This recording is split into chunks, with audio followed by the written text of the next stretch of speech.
this lab, I decided to create a yogurt culture using an Instant Pot, or a pressure cooker you can use as well, with a recipe that I found inside the recipe booklet that came with the Instant Pot. It has a yogurt feature that I've always wanted to try, but I've never gone to it, so this gave me the perfect excuse to put it to the test.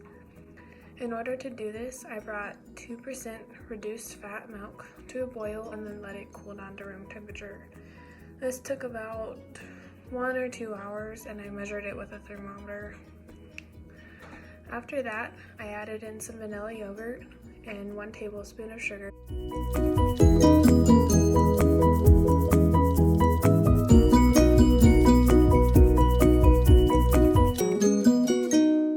Stirred it until the mixture was unified.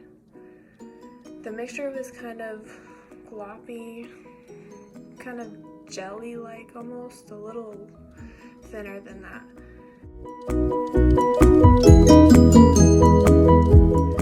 Then I kept it warm in the Instant Pot for about 15 minutes.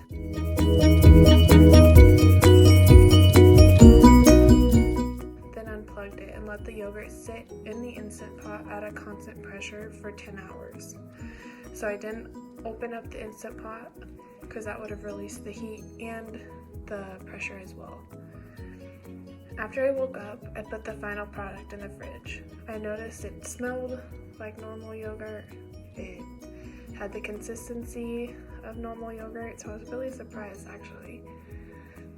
After doing some research, I discovered that the bacteria that is created when making yogurt is called Lactobacillus bulgaricus, which actually creates the lactic acid, giving the yogurt its tangy and slightly sour flavor. By adding the milk and boiling it, this process will denature the whey proteins, and the milk will act more like a gel than a liquid.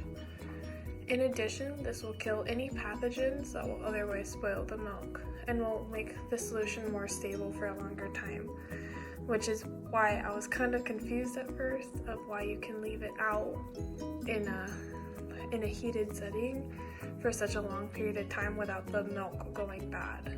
But after I learned that, now I know.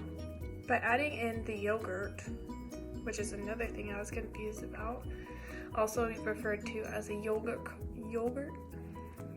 culture in many recipes, it will begin the process of fermentation due to the probiotics that are in the yogurt.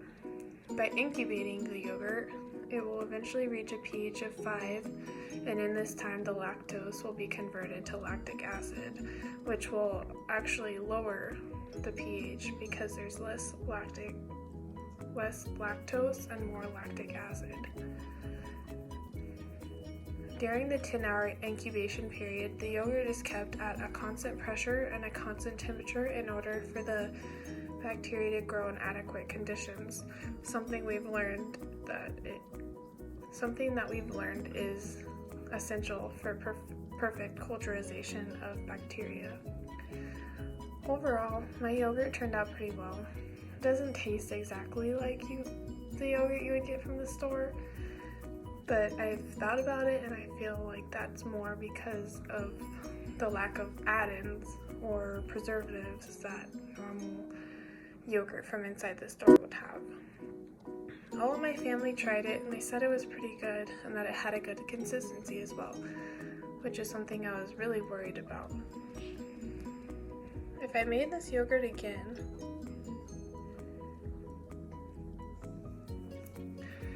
I would try other flavors to see if it affected the consistency or how well the bacteria grew, or even try creating Greek yogurt because that seems more sensitive than normal standard yogurt.